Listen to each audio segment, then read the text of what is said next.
À nouveau, la vidéo s'est interrompue. Je reprends au point où il était. Donc, on a A qui est égal à 1 plus 28K sur 19. Alors, comment faire pour trouver une valeur de A? On prend sa calculatrice.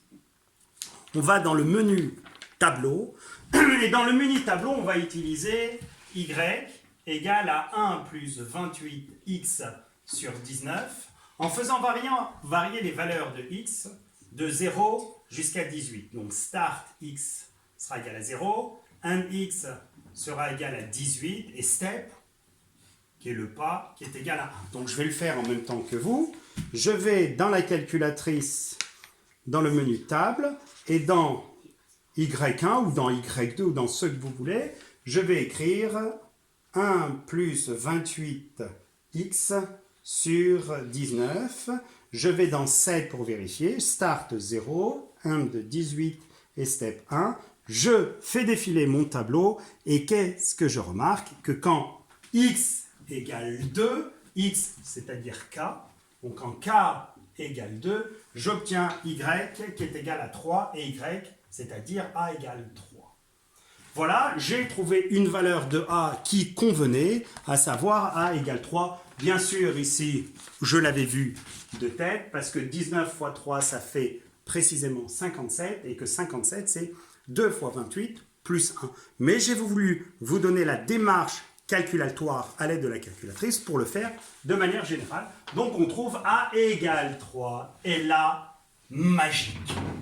Donc on part de l'information ici en termes de congruence, on multiplie par 3, la congruence nous permet de le faire et on va avoir 19 fois 3, à savoir 57, mais il n'y a même pas besoin d'écrire que c'est 57, qui va être congrué à 3y moins 36, j'ai multiplié par 3, modulo 28, et vous êtes censé savoir, c'est comme ça qu'on a obtenu la valeur 3, que 19 fois 3 est congru à 1. Donc x est congru à 3y moins 36, modulo 28. Ainsi, on a découvert un processus de décodage. Alors pour information, moins 36, si vous considérez moins 36, après c'est pas une obligation, hein. Comme 36 est égal à 1 fois 28 plus 8, on aurait pu utiliser que x est congrué à 3y moins 8 modulo 28, ce qui revient au même en termes de congruence,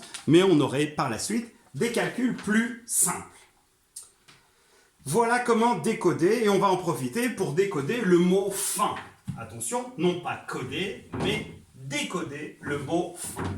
Alors, cette fois-ci, on considère le mot fin, F-I-N, et F-I-N ne correspond pas à des valeurs de X, mais des valeurs de Y, comme pour le codage. F, c'est caractère 5, I, c'est le caractère 8, et N, c'est le caractère 13. Je vais juste décoder le F, et je vais vous donner la réponse pour la suite. Donc, on fait quoi? Ça, c'est la valeur de Y.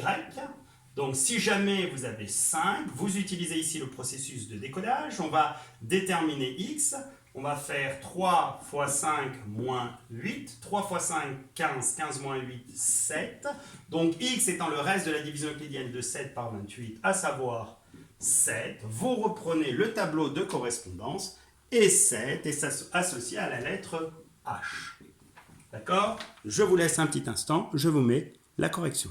Donc, si vous avez obtenu les bons résultats et que de mon côté, je n'ai pas commis d'erreur, vous avez obtenu le fait que FIN n'est pas codé mais est décodé par ce processus de codage en HQD. Donc, ce n'est pas encore le HQD, il reste des questions. Donc, déterminer en justifiant l'ensemble des caractères restant inchangés par ce codage. Ouh là là, ouh là là, ouh là là. Donc on va prendre un caractère et on va supposer qu'il en existe certains qui sont inchangés par ce codage. Ça veut dire quoi que le caractère est inchangé par le codage? Ça veut dire que si le caractère c'est x, il reste codé en x. Et de ce fait, 19x plus 12 sera codé en x modulo 28, ce qui fait donc 19x moins x, donc 18x, sera congru à moins 12 modulo 28.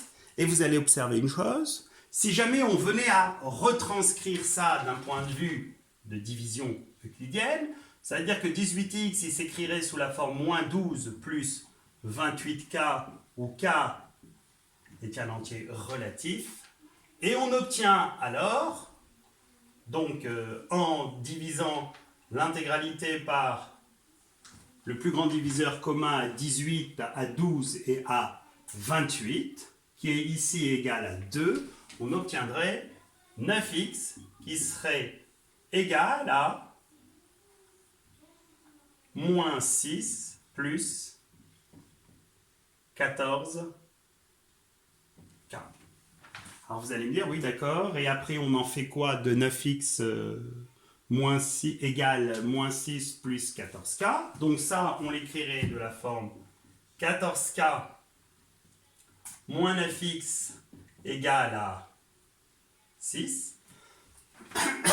Alors la question que l'on se pose, c'est est-ce que cette équation dite diophantienne admet ou non des solutions? La réponse est que il y a un théorème appelé le théorème de Bezout. Vous voyez que cet exercice est assez complet. Il fait appel à de nombreuses notions du programme de Terminal S, spécialité maths en arithmétique. Comme 14 et 9 sont premiers entre eux, alors d'après le théorème de Bezout, 14k moins 9x égale 1 admet au moins une solution. Et de cette solution, forcément, on a une solution à 14k moins 9x égale à 6. Alors comment faire pour déterminer une solution? Soit vous résolvez l'équation diophantienne, mais ce n'est pas le but dans cet exercice, soit vous en trouvez une. À nouveau, on utilise la calculatrice, voir si vous avez compris le principe. Donc de la calculatrice, je vais obtenir x égale 14k moins 6 sur 9. Donc si vous avez compris ce que je vous ai dit tout à l'heure, vous allez toujours dans le menu table. Cette fois-ci, dans le menu table, vous allez écrire y1 égale à 14x. Donc 14x moins 6, le tout sur 9. Dans 7, le start, vous prenez 0 et cette fois-ci 1, vous prenez 8 avec un pas de 1. Vous allez dans le tableau et vous remarquez que x, mais x ici c'est k, d'accord, parce que j'ai écrit y égale 14x moins 6 sur 9. Donc k prend la valeur 3 et y, à savoir x, prend la valeur 4. Et de ce fait, vous avez à ce problème la solution qui consisterait à dire que une des solutions à ce problème est x égale 4. Donc, si vous venez à résoudre, l'équation, vous avez 14k moins 9x égale, donc 14 fois 3 moins 9 fois 4. Alors, on va résoudre cette équation diophantienne assez rapidement. Je mettrai une vidéo plus détaillée. Donc, ce qui fait, et je vous rappelle que l'objectif est de trouver x. Donc, si on partait de là, on aurait alors que 14 facteur de k moins 3 serait égal à 9 facteur de x moins 4. Donc, 14 diviserait 9 facteur de x moins 4. Et comme je vous l'ai dit précédemment, 14 et 9 sont premiers entre eux, d'où d'après le théorème de Gauss, 14 diviserait x moins 4. Et si 14 divise x moins 4, ça veut dire qu'il existe un entier, alors je vais l'appeler t, tel que x moins 4 égale 14t, donc x égale 14t plus 4. Alors maintenant, attention, gardez en tête que x était compris entre 0 et 27, donc forcément les seules valeurs possibles pour t sont soit t égale 0 et dans ce cas x égale 4, soit t égale à 1 et dans ce cas x égale à 18. Donc, ayant raisonné par simple implication, on a vu que si jamais il y a des caractères inchangés, alors que ça pouvait être que 4 et 18, il vous reste à vérifier la réciprocité, à savoir que 4 et 18 restent inchangés par codage. Alors c'est très simple, il suffit de coder 4 et d'obtenir 4, et de coder 18 et d'obtenir 18. Et maintenant, on va clôturer cet exercice assez complexe par la partie B, qui est tout aussi intéressante et non simple. La question, c'est la suivante. Partie B, à tout caractère x compris entre 0 et 27, on associe par un codage le caractère y qui n'est indépendant de la partie A au reste de la division euclidienne, cette fois-ci de y. C'est le reste de la division euclidienne de ax plus b par 28, où a et b sont deux entiers compris entre 0 et 27. D'accord? Donc on rappelle, y étant le reste, il est compris lui aussi entre 0 et 27, et a et b sont tous deux compris entre 0 et 27. Et là, regardez cette question, il faut oser sans indication. Exercice ouvert. La question, c'est déterminer l'ensemble des couples AB tels que le mot IL se code en JO. D'accord? JO qui ont été reportés suite au Covid-19. Alors, IL, donc qu'est-ce que vous allez faire? I, c'est la lettre 8, donc 8 va être codé en J qui correspond au 9, et L, c'est la lettre qui correspond au caractère 11, qui va être codé en O qui correspond au 14. Donc là, si vous avez compris le principe, il faut trouver A et B, de sorte que quoi? De sorte que le reste de la division euclidienne de 8A plus B par 28 est 9. Donc, forcément, ça signifie que 8A plus B sera congru à 9 modulo 28, et que le reste de la division euclidienne de 11A plus B sera égal à 14, à savoir que 11A plus B sera congru à 14 modulo 28. Alors comment résoudre sans indication aucune ce système de congruence, deux équations à deux inconnus? Alors il y a une méthode, exactement celle que vous avez utilisée pour résoudre un système assez classique, qu'on appelle la méthode de combinaison linéaire ou d'addition, qui consiste à cette ligne, vous l'appelez L1, cette ligne L2, et si vous venez à effectuer L2 moins L1, par équivalence, il faut toujours conserver deux équations, alors vous allez prendre L2 moins L1, et si vous faites L2 moins L1, ça fait 11A moins 8A, ce qui fait 3A. Vous êtes arrangé à faire L2 moins L1 pour que les B disparaissent. Il reste 14 moins 9, ce qui donne 5, modulo 28. Et vous copiez l'une des deux, la plus simple, allez, 8A plus B congru à 9, modulo 28. Vous avez l'impression que cet exercice est sans fin. Il n'est pas évident, comme je l'ai dit à plusieurs reprises. Alors maintenant, il faut trouver A. Alors pour trouver A, comment faire? Toujours déterminer, résoudre. Donc on va vous intéresser à ça, et à partir de là, on va avoir B. Donc on veut avoir 3A congrué à 5 modulo 28, qui se ramène à 3A égale à 5 plus 28 A', où A' est un entier, ce qui fait que 3A moins 28 A' égale à 5.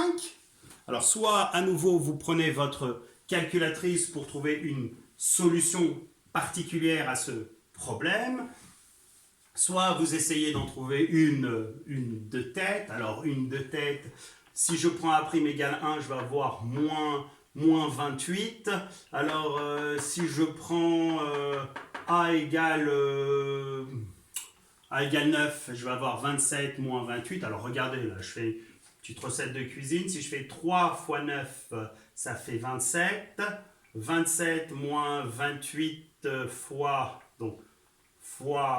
1, j'obtiens moins 1. Je multiplie tout par moins 5 et je vais obtenir 3 fois moins 45, moins 28 fois moins 5. J'ai multiplié par moins 5 et j'obtiens 5. Donc une solution, et bien sûr, ce n'est pas forcément la plus judicieuse, c'est A égale moins 45 et A' égale moins 5. Donc si je prends A égale moins 45, donc je reviens ici, je vais avoir 3A moins 28 A' qui va être égal à 3 fois moins 45 moins 28 fois moins 5. Je n'ai pas forcément pris la solution la plus simple, mais je vous ai dit voilà comment trouver rapidement de tête une solution. Cette équation diophantienne, je la retranscris ici. Ça fait 3 facteurs de A plus 45 est égal à 28. Facteur de A', donc plus 5. Et de ce fait, 28 va alors diviser 3 facteurs de A plus 45. À nouveau, 28 et 3 étant premiers entre eux. 28, d'après le théorème de Gauss, va diviser A plus 45, ce qui signifie que A plus 45 est un multiple de 28. Je vais l'appeler alpha. Donc A égale 28 alpha moins 45. On n'a pas fini. A, d'après l'énoncé, est compris entre 0 et 27. Alors, quelles sont les valeurs de alpha de sorte que vous obtenez des valeurs de A compris entre 0 et 27? Donc alpha égale 0, c'est pas bon. Alpha égale 1, ce n'est pas le bon. Pour alpha égale 2, vous trouvez 56 moins 45, ce qui fait A égale 11. Et pour alpha égale 3, vous obtenez un nombre qui va de ce fait ne plus être dans l'intervalle. Donc la seule valeur possible, c'est A égale 11. Et on touche à sa fin. Il va falloir trouver la valeur de B. On substitue ici A par 11. Et je vais avoir ici 8A, ce qui fait 88 plus B est congrué à 9 modulo 28. Ce qui donne B est congru à 9 moins 88 modulo 28. On obtient B congru à moins 79 modulo 28. N'oubliez pas que B est un entier compris entre 0 et 27. Alors, il va falloir trouver le reste de la division euclidienne de moins 79 par 28. Or, moins 79, vous l'écrivez précisément moins 4. Alors, là, j'ai trop parlé, donc je vais... Donc, si vous faites...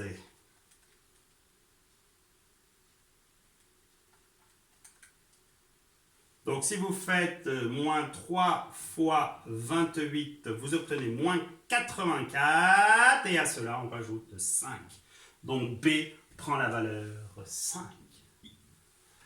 Voilà un exemple d'exercice de cryptographie, exercice assez complexe, complet, plus que complexe. Je vous demande cette fois-ci d'essayer de vous-même décoder tout ce que je viens de vous présenter dans cette vidéo qui comporte 2 parties, du faute, d'une interruption lors de la vidéo. Bon courage, bon travail et n'oubliez pas, la reprise c'est demain et le cours de spé est jeudi.